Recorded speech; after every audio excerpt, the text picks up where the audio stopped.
নমস্কার, ক্রাইম ডায়েরিতে আপনাদের স্বাগত। আমাদের এই পৃথিবী এক বড়ই বিচিত্র জায়গা, আর তার চাইতে বিচিত্র হচ্ছে মানুষ আর মানুষের মন। এই পৃথিবীতে যে মানুষগুলো প্রকাশ্যে অপরাধ করে তাদের ব্যাপারটা একটু অন্য, কিন্তু হলপ করে বলতে পারি ওই সব অপরাধীদের থেকেও ভয়ঙ্কর হলো সেই সব মানুষগুলো যারা সমাজে ভালো মানুষের মুখোশ পরে ঘুরে বেড়ায়, অথচ তাদের ভেতরে থাকে নিদারুণ পাশবিক প্রবৃত্তি যা তাদের করে তোলে বিকৃত মনের অধিকারী। ক্রাইম ডায়েরির আজকের এই রোমহর্ষক পর্বে আমরা আপনাদের সামনে তুলে ধরব এইরকমই এক বিকৃত মানুষের সত্য কাহিনী, যা দেখে আপনারা ভয়ে আতঙ্কে শিউরে উঠবেন। আমাদের মতো আপনাদেরও মনে প্রশ্ন জাগবে, মানুষ এরকমও পারে? খবরদার খবরদার বলছি, কেউ এক পা এগুলো কিন্তু এখানে রক্তারক্তি কাণ্ড হয়ে যাবে। কাশেম ভাই মেয়েটাকে ছেড়ে দাও। দেখো দেখো, তুমি কিন্তু এটা একদম ঠিক কাজ করছো না। চুপ কর, আর একটা কথা বললে কিন্তু আমি একেবারে চাকু চালিয়ে দেবো। দেখো দেখো, তুমি যদি আয়েশাকে না ছাড়ো তাহলে কিন্তু তুমিই বড় বিপদে পড়ে যাবে।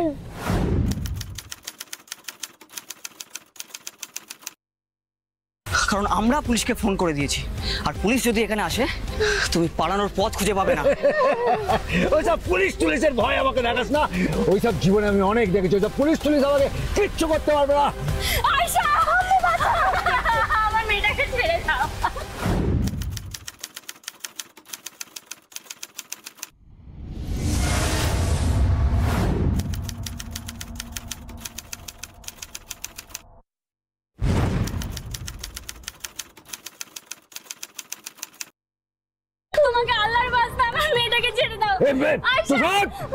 তোর এই মেয়েকে যদি আসতো চাস ফিরে, তাহলে এদের সকলকে বল এখান থেকে চলে যেতে। যাবো না, আমরা কেউ যাবো না। তোমাকে ভালোর জন্য বলছি, তুমি আয়েশাকে ছেড়ে দাও। ছেড়ে দাও, কাশেম ভাই দাঁড়াও, কাশেম ভাই দাঁড়াও, দাঁড়াতে বলছি।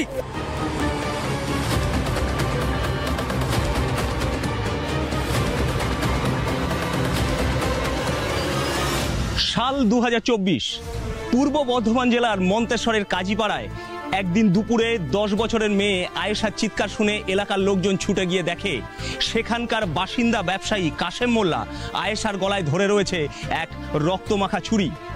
হাজার চেষ্টা করেও কাশেমকে নিরস্ত করা যায়নি, আর গোলমালের সুযোগ নিয়েই পালিয়ে যেতে সক্ষম হয় কাশেম মোল্লা। এইভাবে ধারালো অস্ত্রের জোরে কাউকে জিম্মি করে রাখাটা অবশ্যই একটা মারাত্মক অপরাধ ছিল, কিন্তু তার চেয়েও বড় অপরাধের প্রমাণ লুকিয়েছিল কাশেম মোল্লার ঘরের ভেতর।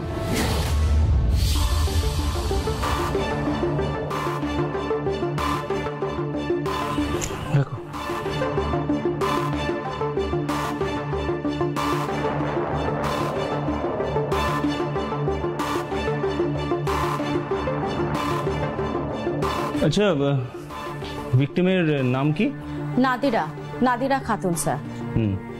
বয়স কত মেয়েটার? 16 বছর। ও এই বছর এখানকারই এক গার্লস স্কুল থেকে মাধ্যমিক পরীক্ষা দিয়েছে, যদিও পাশ করতে পারেনি। বাড়ি কোথায়? এখান থেকেই 3-4টে বাড়ির পরে থাকে। বাড়িতে কে কে আছে? স্থানীয় বাসিন্দারা বলছে যে ও ওর মা আর ছোট বোনের সাথে থাকে। আচ্ছা, এই বাড়িটা কার? এখানকার এক নামকরা পাট ব্যবসায়ী কাসেম মোল্লার বাড়ি। I C. স্যার, এই কাণ্ডটা কিন্তু কাসেম মোল্লাই করেছে। তুমি কি করে জানলে? এখানকার স্থানীয় বাসিন্দারা বলছে যে কাসেম নাদিরাকে খুন করার পর ওর ছোট বোন আয়েশার গলায় ছুরি ধরে ওকে ঢাল বানিয়ে এখান থেকে পালিয়ে গিয়েছে। মাই গড। স্যার, আর একটা ব্যাপার। কি ব্যাপার? স্যার, আপনি আসার আগে আমি ভালো করে সুরাথাল করে দেখেছি নাদিরার, এবং আমার মনে হচ্ছে ওকে কিন্তু মারার আগে রীতিমতন সেক্সুয়াল অ্যাসল্ট করা হয়েছে। যৌন নির্যাতন? হ্যাঁ স্যার, কারণ ওর জামা কাপড়ের যা অবস্থা তাতে তো আমার তাই মনে হচ্ছে। আর আর আর ওর শরীরের নিম্নাংশেও প্রচুর রক্তক্ষরণ হয়েছে। আচ্ছা, ওর মা বোন কই? কিছুক্ষণ আগেও এখানে, মানে এই ঘরের বাইরে বসেই ওরা কান্নাকাটি করছিল। আমি অনেক কষ্টে বুঝিয়ে সুঝিয়ে ওদের একজন লেডি কনস্টেবলের সাথে বাড়ি পাঠিয়ে দিয়েছি। না না, এটা তুমি খুব ভালো করেছো, কিন্তু কিন্তু কিন্তু কি স্যার? ওদের সাথে একবার কথা বলতে বলে ভালো হতো। ঠিক আছে, চলুন আমার সাথে, আমি কথা বলিয়ে দিচ্ছি। না, তুমি ফিঙ্গারপ্রিন্ট এক্সপার্টকে খবর দিয়েছো? হ্যাঁ স্যার, ওদের খবর দেওয়া হয়ে গেছে, এমনকি আমি ফোন করে ডগ স্কোয়াডকেও আসতে বলে দিয়েছি। Very good job. দেখা যাক ডগ স্কোয়াড এসে কাশেম মোল্লা কোন পথে কোন দিক দিয়ে পালিয়েছে সেটা খুঁজে বের করতে পারে কিনা। আপাতত এই একটা ব্যাপারে আমরা ওদের উপর কিন্তু অনেকটাই নির্ভরশীল। বেশ, তাহলে যাওয়া যাক, দেখা যাক ভিকটিমের মা আর বোনের কাছে কোনো ইউজফুল ইনফরমেশন পাওয়া যায় কিনা। ঠিক আছে স্যার, আসুন। এই সঞ্জয়, তোমরা ভালো করে সার্চ করো।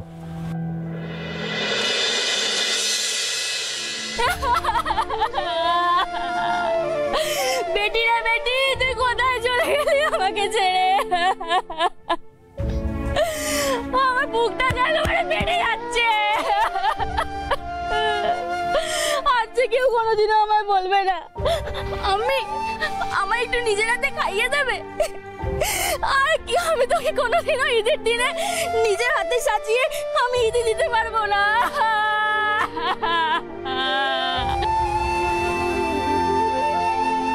আচ্ছা, উনি কি ভিকটিমের মা? হ্যাঁ স্যার, ওনার নাম সায়রা বেওয়া।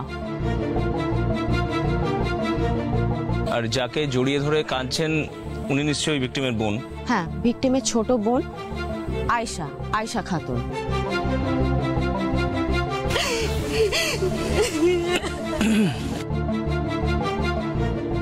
মাফ করবেন, আপনার সঙ্গে আমাদের একটু দরকারি কথা আছে। এখন আর কথা বলে কি হবে স্যার? আমার মেয়েটা তো আর আমার কাছে ফিরে আসবে না। হ্যাঁ, সেটা অবশ্য ঠিক, কিন্তু আপনার মেয়ের যে এই হাল করেছে তাকে যাতে আইনের আওতায় আনা যায়, সে যাতে কঠোর থেকে কঠোরতম শাস্তি পায়, সেই জন্য আপনাদের সঙ্গে কথা বলাটা আমাদের খুব দরকার। আমি চাই ওই শয়তানের বাচ্চাটার যাতে ফাঁসি হয়। আপনাকে ফাঁসির দড়িতে লটকে দিন স্যার। শুনুন, দেখুন, আমরা অপরাধীকে গ্রেপ্তার করে আদালত পর্যন্ত নিয়ে যেতে পারি, তারপর তার ঠিক কি শাস্তি হবে সেটা ঠিক করবেন মহামান্য আদালত। আপনার মেয়ের জীবন যে কেড়ে নিয়েছে সে শাস্তি ঠিকই পাবে, কিন্তু সেটা ঠিক করবে মহামান্য কোর্ট। আপনি আমাকে কথা দিচ্ছেন তো আমার মেয়ের ঠিক সুবিচার পাবে? হ্যাঁ, কেন পাবে না, কিন্তু তার জন্য আমাদের একটু সহযোগিতা করতে হবে। আপনি শুধু আমাদের কয়েকটা প্রশ্নের উত্তর দিন। আমি সব বলবো, আপনারা যা যা জানতে চান আমি সব বলবো, শুধু একটু দেখবেন ওই কাসেম মোল্লা যেন আইনের ফাঁক গলে বেরিয়ে না যায়। আপনি আমাদের উপর চোখ বন্ধ করে ভরসা রাখুন। স্যার যা যা জিজ্ঞেস করবেন তার ঠিক উত্তর দিন, তাহলে আপনার আর কোনো চিন্তা থাকবে না। বলুন স্যার, আপনারা কি জানতে চান? আচ্ছা, আপনি এই কাসেম মোল্লার কথা বললেন, মানে কাসেম মোল্লার নাম উল্লেখ করলেন, সে তো আপনাদের প্রতিবেশী। হ্যাঁ স্যার, আমার এই ভাড়ার ঘর থেকে আর 4-5টা বাড়ির পরেই ওর বাড়ি। কাসেম মোল্লার সাথে আপনাদের সম্পর্ক কেমন ছিল? গোড়ার দিকে সেরকম আলাপ পরিচয় ছিল না, তবে কি আমার মেয়ে নাদিরা আর কাসেমের মেয়ে হুমা একই ক্লাসে পড়তো বলে আমরা এখানে ভাড়া আসার পর ওদের সাথে আমাদের একটু সখ্যতা তৈরি হয়। আরে কই, মানে আপনারা খান, সিঙ্গারা তো ঠান্ডা হয়ে যাচ্ছে। এত কিছু ব্যবস্থা করার কোনো দরকার ছিল না। আরে কি যে বলেন না আপনি। হ্যাঁ, এতদিন আপনার বড় মেয়ে নাদিরার ক্লাসমেট ছিল আমার মেয়ে হুমা। হ্যাঁ, আর গত মাস থেকে তো আপনারা আমার একবারে পাড়ার প্রতিবেশী। আমার তো অনেক বেশি কিছু অ্যারেঞ্জ করার কথা,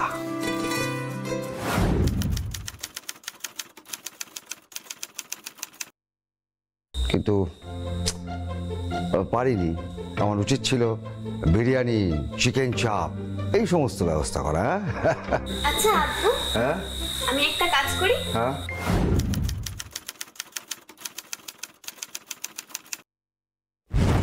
মেজবান বিরিয়ানিতে ফোন করে আমাদের সবার জন্য বিরিয়ানি আর চিকেন চাপের অর্ডার করি। একদম করে দে। না না, ওসব কিছু করতে হবে না। না কেন? ওসব পরে একদিন হবে। পরে একদিন হবে?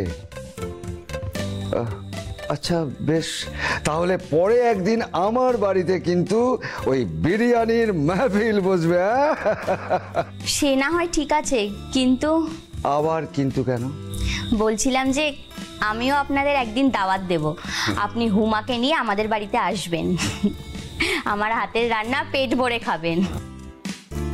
আম্মি, তুমি কিন্তু চাচাজানের জন্য ওই রান্নাটা রেধো।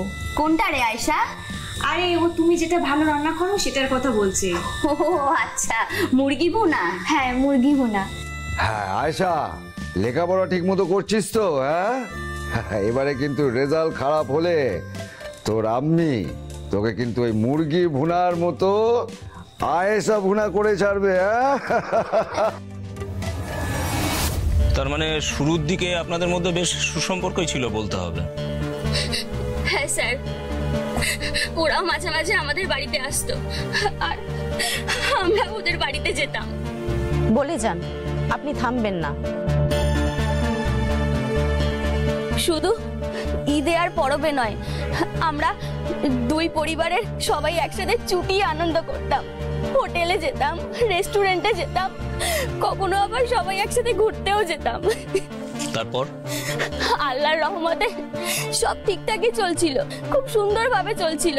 কিন্তু হঠাৎ একদিন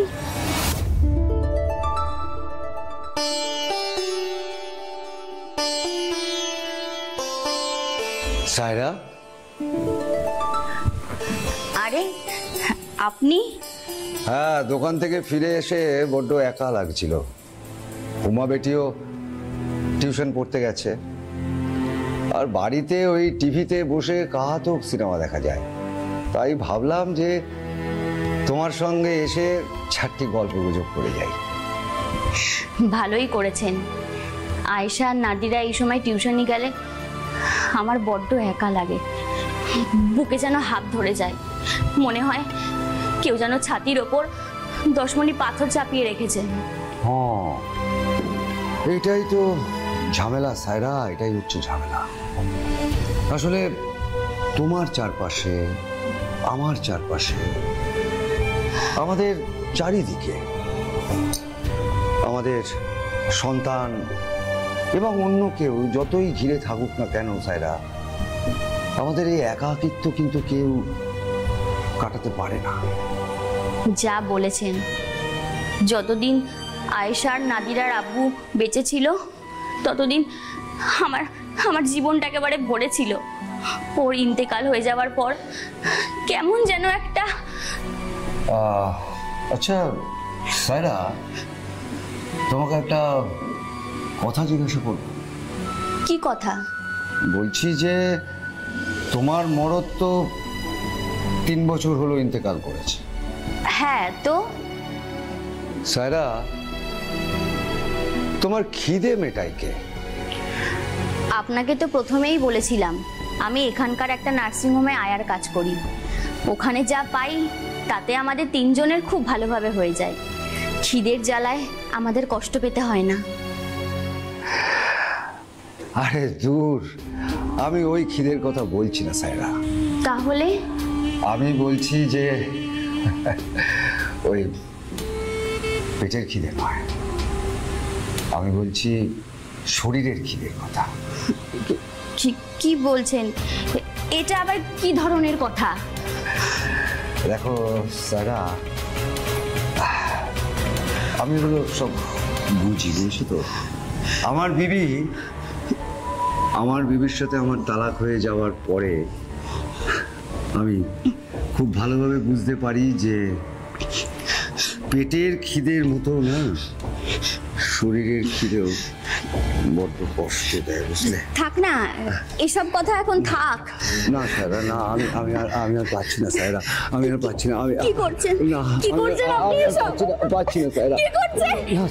না সায়রা, না সায়রা, না, আমি পাচ্ছি না সায়রা, না। কি করছেন এসব? না, আমাকে ছেড়ে দিন। আমি আর পাচ্ছি না সায়রা। সরে যান। না, এরকম করবেন না। না সায়রা, না সায়রা। আপনার সাথে যে কাশেম মোল্লা জোর জবরদস্তি করেছিল, আপনি থানায় যাননি? না, যাইনি। কেন জানি কেন? আমি বেওয়া মানুষ, বিধবা, 2 অল্প বয়সী মেয়েকে নিয়ে থাকি। তাই লোকেই আমার নামে কলঙ্ক রটাতো, আমায় বদনাম করে দিত। লোক লজ্জার ভয় আমি থানায় যাইনি। তারপর থেকে কি আপনার সাথে কাশেম মোল্লার মুখ দেখা দেখি কি একদম বন্ধ হয়ে গেছিল? না, তাহলে? আমি ওকে সেদিনই বারণ করে দিয়েছিলাম ও যাতে আর আমার এই বাড়িতে না আসে, কিন্তু তারপরেও কি? তারপরও আবার এই বাড়িতে একদিন এসেছিল, আমার সাথে মিষ্টি মিষ্টি কথা বলে আবার সম্পর্ক তৈরি করার চেষ্টা করেছিল, কিন্তু আমি ওকে একেবারে শটাং। তোমাকে আমি বারণ করেছিলাম না, আমি তোমার মুখ দেখতে চাই না। কেন এসেছো এখানে? কেন এসেছো? সারা তুমি আমার কথাটা শোনো না, আমি তোমার কোনো কথা শুনবো না। বেরিয়ে যাও, তুমি এক্ষুনি এখান থেকে বেরিয়ে যাও, নইলে আজ তোমায় আমি এই আঁশবটি দিয়ে কেটে দু টুকরো করে ফেলবো। সায়রা তুমি কিন্তু পাগলামো করছো, তুমি কিন্তু ভীষণ পাগলামো করছো সায়রা। তাতে ক্ষতি কি? হ্যাঁ, তাতে ক্ষতি কি? কথায় বলে না, পাগলও নিজের ভালো বোঝে। তাই আজ যদি আমি নিজের ভালোর জন্য তোমায় যদি আমি খুনও করে ফেলি না, তাহলে আল্লাহর কাছে এটা কোনো গুনাহ হবে না, কোনো পাপ হবে না। ঠিক আছে, ঠিক আছে, আজ আমি এখান থেকে চলে যাচ্ছি সায়রা, আর কোনোদিন আমি আসবো না। কিন্তু এটা মনে রেখে দিও যে আমি কিন্তু তোমাকে ছাড়বো না সায়রা, কোনোদিন তোমাকে ছাড়বো না। এর মূল্য তোমাকে চুকাতে হবে সায়রা, মূল্য তোমাকে চুকাতে হবে।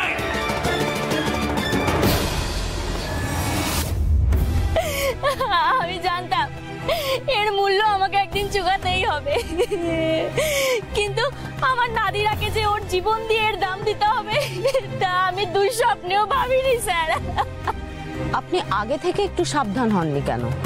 আমি কি করে বুঝবো ওই শয়তানের বাচ্চা কাসেম আমার নিষ্পাপ মেয়েটার উপর বদলা নেবে? আমি ভেবেছিলাম ও যা করার আমার সাথে করবে, ও আমার উপর বদলা নেবে। আচ্ছা, সে না হয় বুঝলাম, কিন্তু আপনি একটা ব্যাপার বলুন তো, মানে আপনার বড় মেয়ে নাদিরা হঠাৎ কাশেম মোল্লার বাড়ি গিয়েছিল কেন? নাদিরা দিদি তো নিজে যায়নি। নিজে যায়নি? তাহলে? নাদিরা দিদিকে তো চাচা যান। দিদি বলে ফেল। বড়শিতে মাছ গেঁথেছে? না, এখনো গাঁথেনি। কি করে বুঝলি? ওই যে ফতনাটা দেখতে পাচ্ছিস জলে ভেসে রয়েছে, ওটা যখন ডুবে যাবে তখন বুঝবি মাছ ধরা পড়েছে। ও আচ্ছা। এই তোরা দুজনে এখানে কি করছিস রে? হ্যাঁ, আরে চাচা যান, তুমি আজ দোকান যাওনি? না রে, আজকে দোকানটা খুলতে পারিনি রে। কেন গো? শরীরটা ভালো নেই, কিরম যেন জ্বর জ্বর লাগছে। ওষুধ খেয়েছো? না, ঘরে তো ওষুধ নেই। এই রে, তাহলে কি হবে? আচ্ছা নাদিরা, আমি বলছিলাম যে তোকে যদি আমি টাকা দিই, তুই তাহলে দোকান থেকে চট করে ওষুধটা কিনে এনে দিতে পারবি? হ্যাঁ পারবো, দাও টাকা দাও। আরে পাগলি, হ্যাঁ আমি কি টাকা সঙ্গে করে নিয়ে বেরিয়েছি নাকি? তাহলে তুই এক কাজ কর, তুই আমার সঙ্গে আমার বাড়িতে চল, ওখানে তোকে আমি টাকা দিয়ে দিচ্ছি। আরে এত কি ভাবছিস, আমি তোদের দুজনকে চিপস আর চকলেট খাবার পয়সা দিয়ে দেবো, ঠিক আছে? তাহলে ঠিক আছে। আর আমাদের মাছ? আমি ফিরে না আসা পর্যন্ত তুই এখানে ছিপ ধরে চুপ করে বসে থাক, আমি এক্ষুনি আসছি। চল চাচা চল।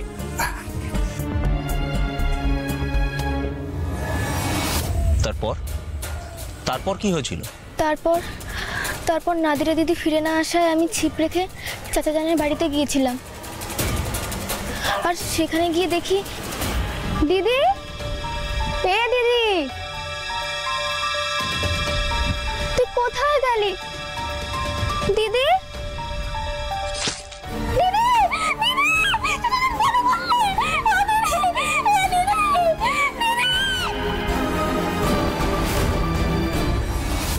সে কি? তারপর আমি ছুটে গিয়ে জোরে জোরে সদর দরজাটা ধাক্কাই। চাচা যান দরজা খুলে রক্তমাখা ছুরিটা নিয়ে বেরোয়, কিন্তু আমায় কিছুতেই ভেতরে ঢুকতে দেয়নি। আমি চিৎকার করতেই পাড়ার লোকজন ছুটে আসে, আর তখনই আমার গলায় ছুরিটা রেখে সবাইকে ভয় দেখাতে শুরু করে। ও মাই গুডনেস, এ তো ভয়ঙ্কর ব্যাপার। কিন্তু কাসেম মোল্লার মেয়ে গেল কোথায়? এত কিছু ঘটে গেল আর সে কিছু টের পেল না। হুমা বোধহয় বাড়িতে ছিল না। আমারও সেরকমই মনে হয়। এনিওয়ে, তুমি মন দিয়ে শোনো। হ্যাঁ স্যার বলুন। ভিকটিমের মা আর বোন একটু সামলে উঠলে তুমি ওদের দুজনের স্টেটমেন্ট খুব ভালো করে রেকর্ড করবে। ঠিক আছে স্যার। হ্যাঁ, আর ওদিকে গিয়ে দেখো ফিঙ্গারপ্রিন্ট এক্সপার্ট আর ডগ স্কোয়াডের লোকজন এসেছে কিনা। নিশ্চয়ই স্যার। আর ওদের কাজ হয়ে গেলে তুমি বডিটা সোজা পোস্টমর্টমের জন্য পাঠিয়ে দেবে। ঠিক আছে স্যার। তারপরে বাড়িটা সিল করে দেবে। কাশেম মোল্লার খোঁজে চিরুনি তল্লাশি শুরু করে দেবে একেবারে। Right sir. কাশেম মোল্লা যে কাণ্ডটা ঘটিয়েছে এ বিষয়ে কোনো সন্দেহ নেই। ওকে যেভাবেই হোক খুঁজে বার করতে হবে, যত তাড়াতাড়ি সম্ভব, অ্যাট এনি কস্ট। চলো।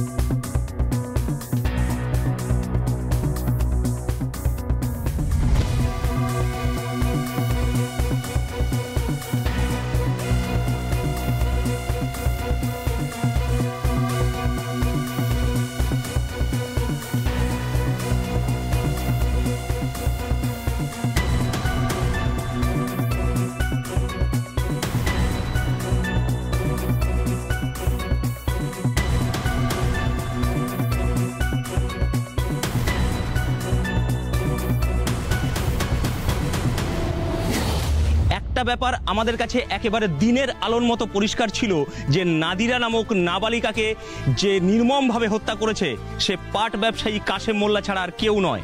কিন্তু সে ছিল পলাতক। কিন্তু পালিয়ে গিয়ে কোথায় গা ঢাকা দিয়েছিল সে? আমাদের তদন্তকারী অফিসার এলাকা জুড়ে ব্যাপক খোঁজ খবর নিতে শুরু করে। আর তারপর স্যার, মার্ডার ওয়েপন।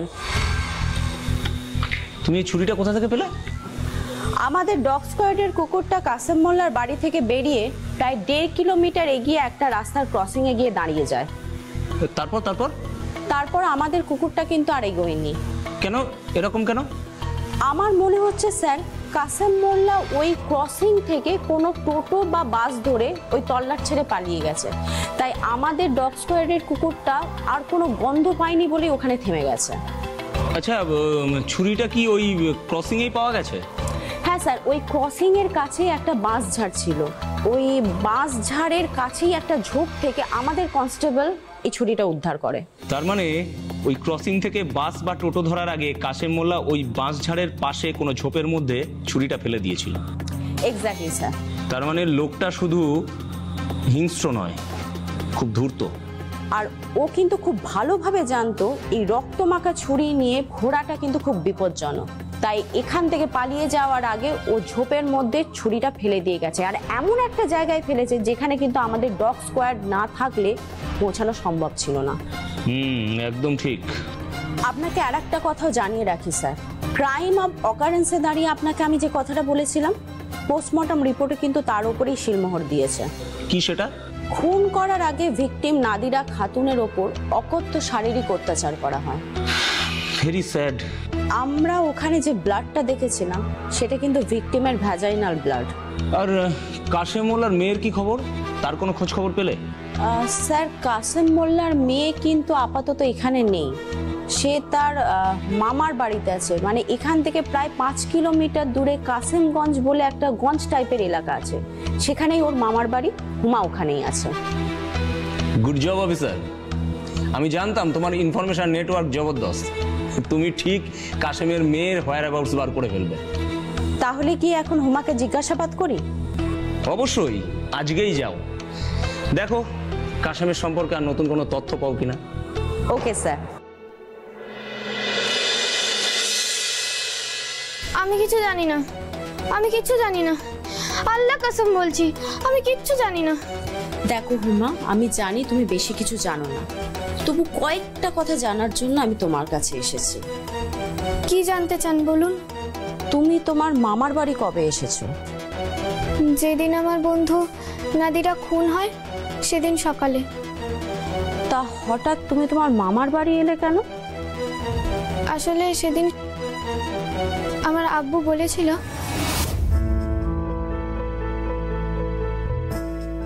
এই হুমা, জি আব্বু। বলছি যে তুই অনেক দিন কিন্তু মামার বাড়ি যাসনি। হ্যাঁ আব্বু, অনেক দিন মামার বাড়ি থেকে ঘুরে আসা হয়নি। আমি বলছিলাম কি যে তোর মামার বাড়ি যেতে ইচ্ছা করে না? তা আবার করবে না, কিন্তু কি করব বলো, ক্লাস 11-এ এত পড়াশোনার চাপ। হ্যাঁ, ক্লাস 11-এ পড়াশোনার খুব চাপ। তা এক কাজ কর না। কি? বলছি যে কালকে রবিবার, তো স্কুল ছুটি আর টিউশনও বন্ধ, তাহলে কালকে তুই মামার বাড়ি চলে যা। যাব? সত্যি? সত্যি। আর তারপরে সোমবার দিন, ওদিনকেও তো তোর স্কুল ছুটি। হ্যাঁ, গান্ধী জয়ন্তী আছে।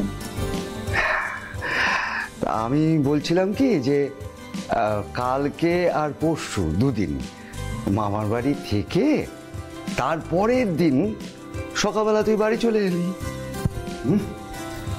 তুমি আমার সঙ্গে যাবে তো আব্বু? না রে মা, আমার একটু দরকারি কাজ পড়ে গেছে, আমি তো যেতে পারবো না। বুঝলাম। তা মঙ্গলবার সকালে তো তোমার বাড়ি ফিরে আসার কথা ছিল। হ্যাঁ ম্যাডাম। তাহলে তুমি বাড়ি ফিরে যাওনি কেন? নাকি বাড়ি ফিরে গিয়ে বাড়ি সিল করা আছে দেখে আবার তুমি এখানে ফিরে এসেছো? না, আমি তো বাড়ি যাইনি। কেন? যেদিন নাদিরা খুন হলো সেদিনকেই আব্বু আমাকে ফোন করে বলেছিল যে বাড়ি না ফিরতে। আব্বু ফোন করেছিল মানে? তোমার কি মোবাইল আছে? হ্যাঁ, একটা ছোট ফিচার ফোন, বোতামওয়ালা। তোমার আব্বু কি নিজের মোবাইল থেকে তোমায় কল করেছিল? না, একটা ল্যান্ড নাম্বার ছিল। আব্বু ফোন করার পরে আমি আব্বুকে আবার ফোন করি, তখন ওখান থেকে একটা লোক ফোনটা ধরে বলল এটা একটা ল্যান্ডলাইন নাম্বার, একটা বুথের নাম্বার। কোথাকার ফোন বুথ? বললো তো চুচুড়া ফোন বুথ। চুচুড়া? তুমি কি শিওর? হ্যাঁ ম্যাডাম, একদম শিওর। আমার আব্বুর পক্ষে চুচুড়া থেকে ফোন করাটাই স্বাভাবিক। কেন চুচুড়া থেকে ফোন করা স্বাভাবিক কেন?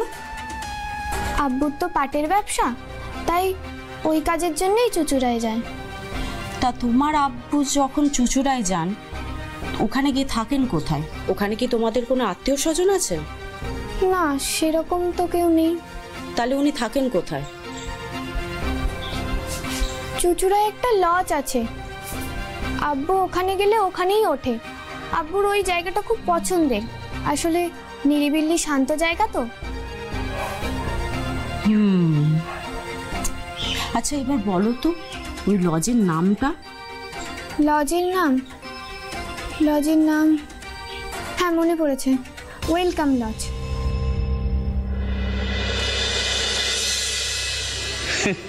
ভাগ্যিস কাশেম মোল্লার মেয়ের পেটে কোনো কথাই চাপা থাকে না, না হলে যে কি বিপদে পড়তাম। কিন্তু স্যার, কাসেম মোল্লা যে চুচড়ার ওই ওয়েলকাম লজে গা ঢাকা দিয়ে লুকিয়ে আছে, তার গ্যারান্টি কি? দেখো সীমা, এই পৃথিবীতে না কোনো কিছুরই গ্যারান্টি নেই। আরে মানুষের জীবনেরই গ্যারান্টি নেই, তা কাশেম মোল্লা ওই ওয়েলকাম লজে লুকিয়ে আছে কিনা এই গ্যারান্টি কি করে থাকবে? তাও ঠিক। দেখো এই অন্ধকার জগৎটা না বড্ড গোলমেলে, এখানে প্রতিটা পা ফেলার আগে ধরে নিতে হয় যে আমরা ব্যর্থ হব। যদি সাকসেস মেলে তাহলে সেটা সবচেয়ে বড় উপরই পাও না। তাহলে স্যার আমি এখন কি করব?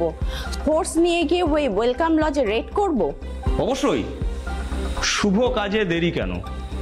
তুমি কাল সকাল সকাল ফোর্স নিয়ে সোজা চুচুড়া চলে যাবে। ওখানে যদি কাশেম মোল্লা মেলে ভালো, নইলে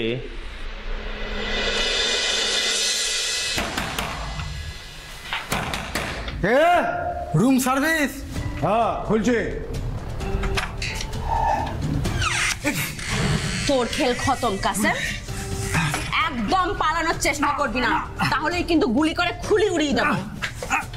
ধরো ওকে, চল নিয়ে চলো।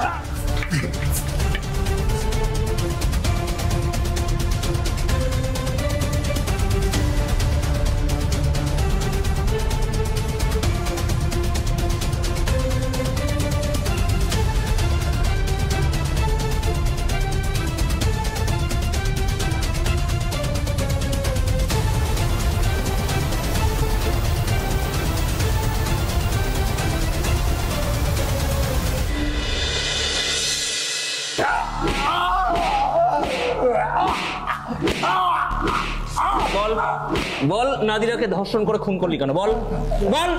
এই বাচ্চা মেয়েটা তোর কোন টাকাধানে মই দিয়েছিল? বল বল বল, মুখ খোল কাশেম। তুই যদি মুখে কুলুপ দিয়ে রাখিস না তাহলে তোর কপালে অশেষ দুঃখ আছে। আমি কিচ্ছু করিনি, আমি সত্যি কথা বলছি, আমি কিচ্ছু করিনি। তুই যদি কিছু নাই করে থাকিস তাহলে ওইভাবে পালাবি কেন? তোর বিরুদ্ধে অনেক সাক্ষী আছে। নিজের মুখ বন্ধ রেখে নিজের বিপদ তুই নিজে ডেকে আনছিস কাশেম। তুই কিন্তু ধারণা করতে পারছিস না তোর সাথে আমরা ঠিক কি কি করতে পারি। নিজের ভালো চাস তো বল, মেয়েটাকে অত্যাচার করে খুন করলি কেন? না না, আমি অত্যাচার করিনি, আমি কোনো খুন করিনি, আমি সত্যি সত্যি বিশ্বাস করি। ওরে ওরে মিথ্যেবাদী, এত কথা বলিস না, আসল কথাটা বল। মুখ খোল, নাহলে কিন্তু আমাদের হাত থেকে তোকে কেউ বাঁচাতে পারবে না। পিছনের জঙ্গলে নিয়ে গিয়ে তোকে এনকাউন্টার করে দেব। খোল এবার। আমাকে এনকাউন্টার করবেন না, দোহাই আপনাদের, আমি সব বলবো, আমি সব বলবো।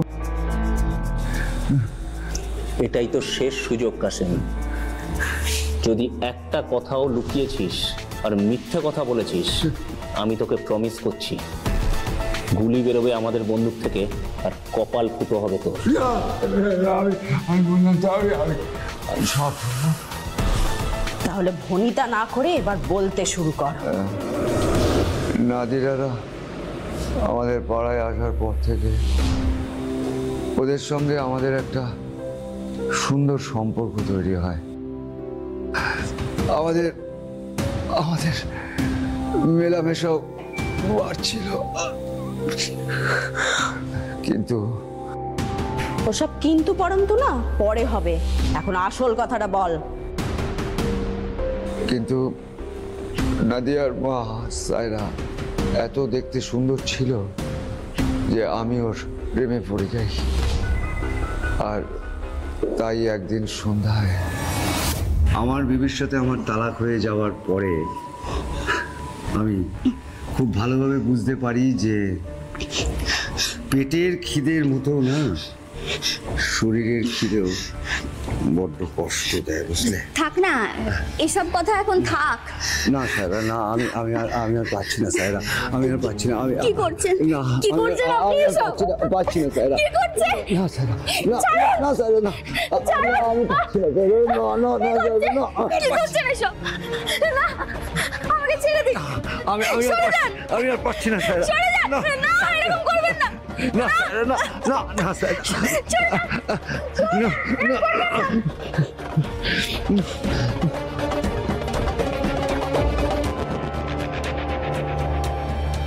সেদিন প্রথমে আমাকে সায়রার সাথে জোর জবরদস্তি করতে হলেও আস্তে আস্তে ও আমার কাছে ধরা দিয়েছিল। বিধবা হবার পর যে ও এতদিন ভেতরে ভেতরে প্রচন্ড উপসী ছিল, সেটা আমি ভালো করেই বুঝতে পেরেছিলাম।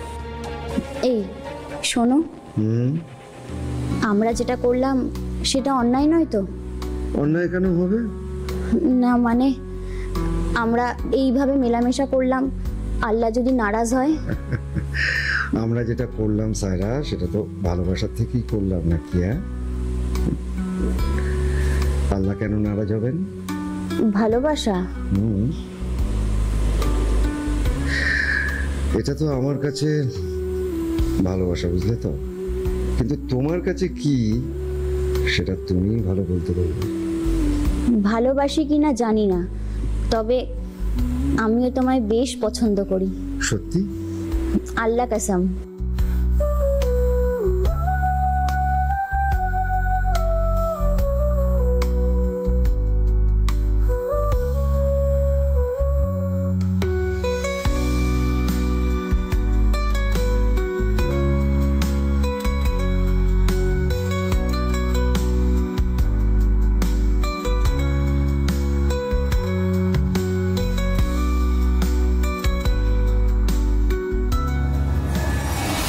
আমি সায়রার প্রেমে পড়ে একবারে হাবুডুবু খাচ্ছিলাম। মুঠো মুঠো টাকা ওকে দিচ্ছিলাম, ওর সংসার চালাবার জন্য অনেক অনেক টাকা ওকে দিচ্ছিলাম, গয়নাগাটি কিনে দিচ্ছিলাম। তারপর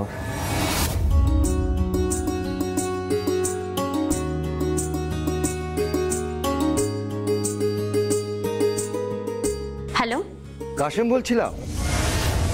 কি দরকার? কি ব্যাপার, তোমার শরীর টরীর খারাপ নাকি? শরীর খারাপ কেন হতে যাবে? তাহলে সায়রা তুমি আমার সাথে এইভাবে কথা বলছো কেন?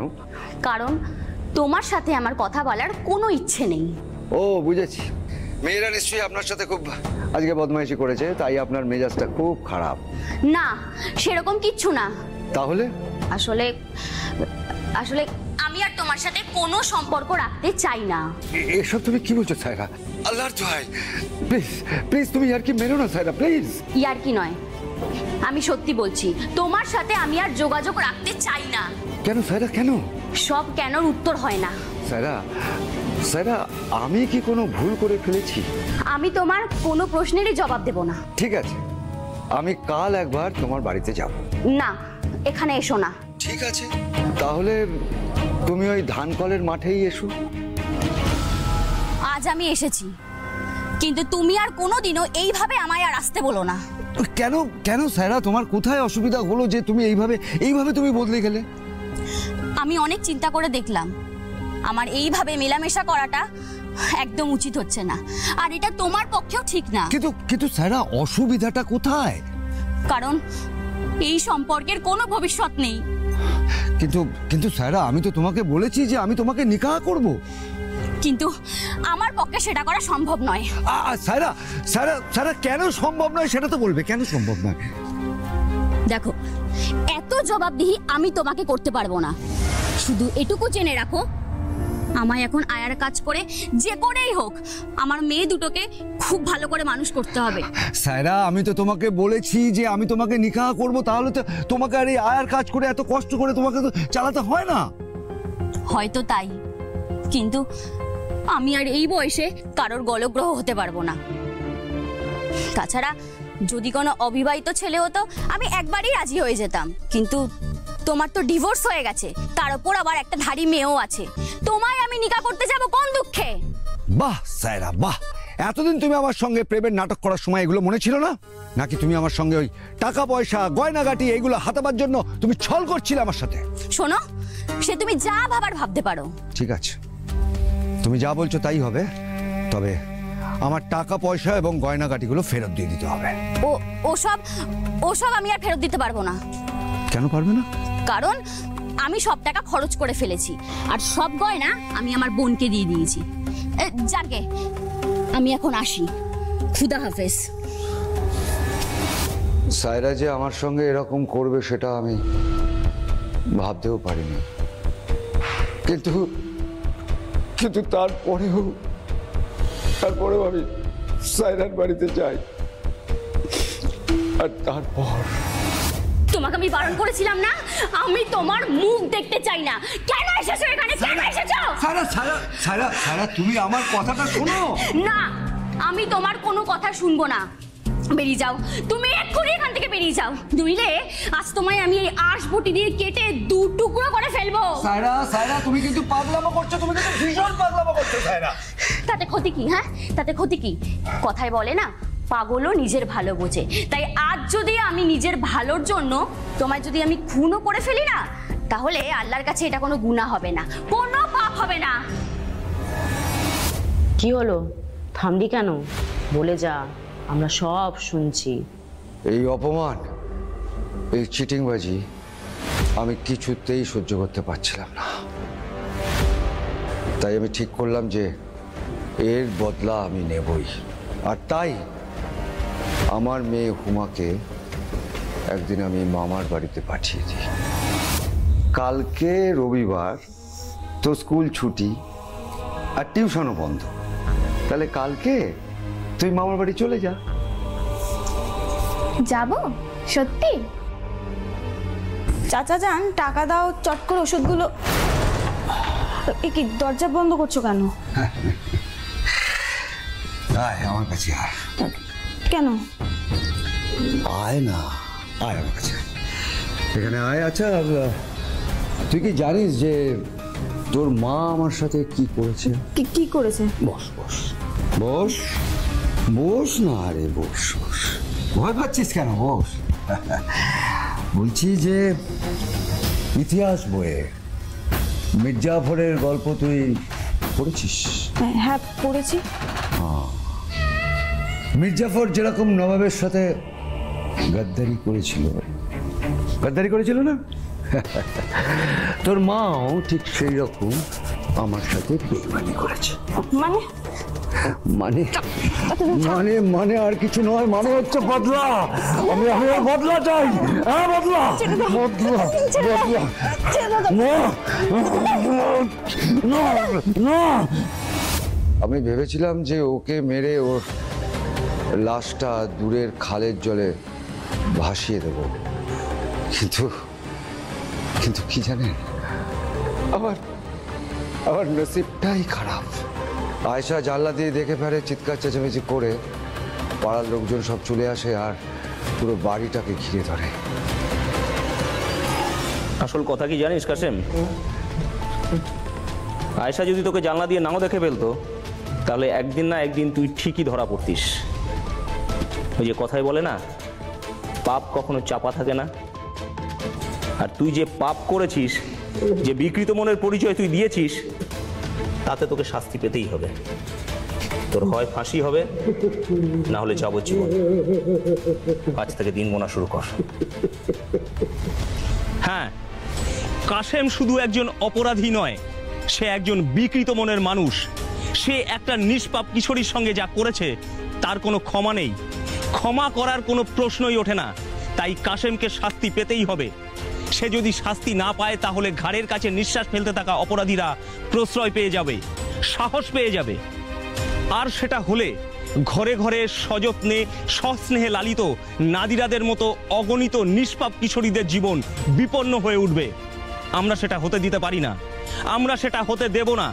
তাই আমাদের এই লড়াই, এই মিশন জারি থাকবে।